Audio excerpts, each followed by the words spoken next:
Manchester United are on the verge of appointing Ralf Rangnick on a 6-month deal as their new interim manager following Ole Gunnar Solskjaer's sacking.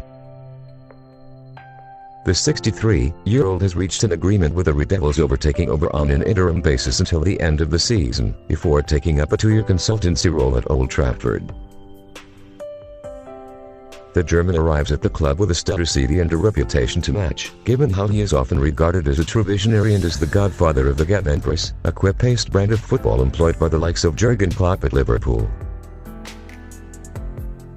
Thomas Tuchel of Chelsea, Bayern Munich's Julian Nagelsmann and Klopp have all named Rangnick as a vital influence, and there are comparisons between them all and Rangnick's style of play.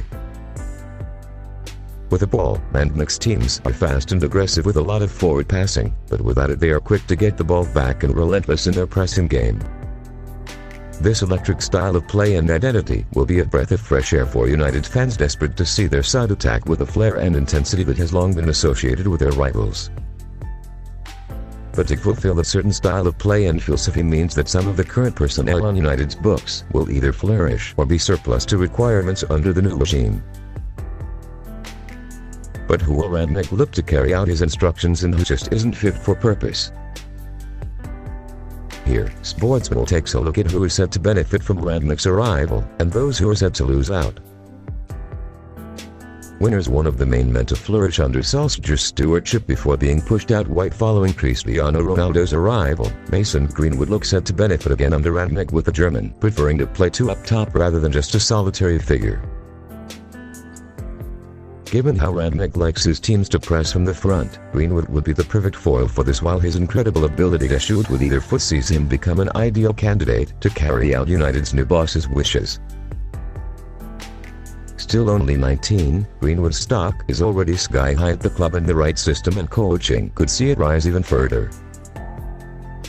Another one of Solskjaer's loyal recruits, Marcus Rashford, will be another academy graduate to benefit from Rangnick's arrival. The German will hope to utilize both Rashford's and Greenwood's athleticism, given they would be required to close down defenders whenever not in possession. Rashford can also look to how Timo Werner excelled under Rangnick during their time at RB Leipzig, which saw the German enjoy some of his best football to date before being bought by Chelsea, where he has often struggled. It just hasn't quite worked out for Jadon Sancho since he got his dream move from Borussia Dortmund earlier this summer.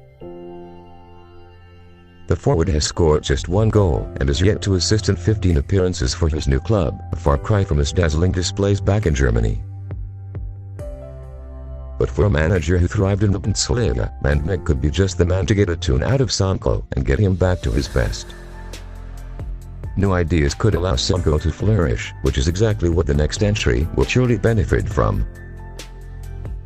After being left on the bench time and time again by Solskjaer, Donny van de Beek could finally be granted a shot at redemption at Old Trafford. Solskjaer refused to use the midfielder during his time as manager, and it was somewhat ironic that the Dutchman scored that final goal in the Norwegian boss's reign at United, as the Red Devils were thumped 4-1 by Watford at Vicarage Road. Now Van de Beek will be ecstatic at finally being given the chance to prove himself, especially how he is the ideal fit for a system like the one Rangnick deploys. Van de Beek's time at Ajax saw him labeled as one of the most exciting midfielders of his generation, and Ten Hag's high-pressing and intense style of play that saw him thrive will likely give him a leg up when it comes to who plays in midfield. Loses. While he may have bailed Solskjaer out on many occasions this season, it appears as if the writing may be on the wall for Cristiano Ronaldo. The Portuguese forward remains one of football's deadliest strikers in front of goal, but the 36-year-old could be dropped in favor for younger talent, especially given how Rangnick labeled Ronaldo as too old 5 years ago when he was at RB Leipzig. When asked back in 2016 if he'd ever sign Ronaldo or Messi, Rangnick said, "It would be absurd to think that it could work with them here. They are both too old and too expensive." It remains to be seen if Rangnick will make a special case for someone like Ronaldo, especially if he gets the 5-time Champions League winner to start pressing from the front, but his previous comments will be a worrying sign for those who adore the lethal goalscorer. It must be said that David De Gea deserves to keep a spot as no one, given how he's been performing lately. The Spaniard saved 2 penalties in the damning 4-1 defeat by Watford and did not deserve to be on the losing side. He has also produced a number of fine saves in both the Premier League and Champions League as of late. However, Rangnick's style of play may not suit De Gea and the type of goalkeeper he is. While the German doesn't want his defenders to pass backwards, which is good for De Gea, Rangnick's desire to play a high defensive line would suit Dean Henderson more, given how the Englishman is more than willing to come out of his box and play the sweeper-keeper role. De Gea is much more reluctant to do so and is one of the world's best shot-stoppers on his day. But given how Henderson, 24, is 7 years younger than De Gea, it would make sense for Rangnick to move on a Spain international in the near future. After enjoying one of his best years in football, Luke Shaw's form this campaign has taken quite the nosedive. His lapses in concentration against Manchester City last month eventually proved to be costly for Solskjaer, with the left-back struggling to reproduce the performances that made him one of the standout stars for England at the Euros in the summer.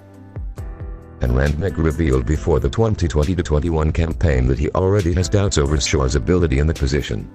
I also think that they could do with a left-back, Rangnick said when asked who United needed to sign last year. I know they have Luke Shaw, but I'm not so sure if he's still on the same level that you need to be for a club like Manchester United. Like Ronaldo and Shaw, Rangnick has already had his say on Paul Pogba from during his time at Leipzig. The German helped Naby Keita develop into one of Europe's most sought-after midfielders, and Rangnick was desperate to keep him at Leipzig at all costs. Before Keita got his move to Liverpool, Rangnick stated back in 2017 that he wouldn't swap Keita for Paul Pogba as the Frenchman didn't fit their style of play. It remains to be seen if Rangnick will make a special case for someone like Ronaldo, especially if he gets the 5-time Champions League winner to start pressing from the front, but his previous comments will be a worrying sign for those who adore the lethal goalscorer.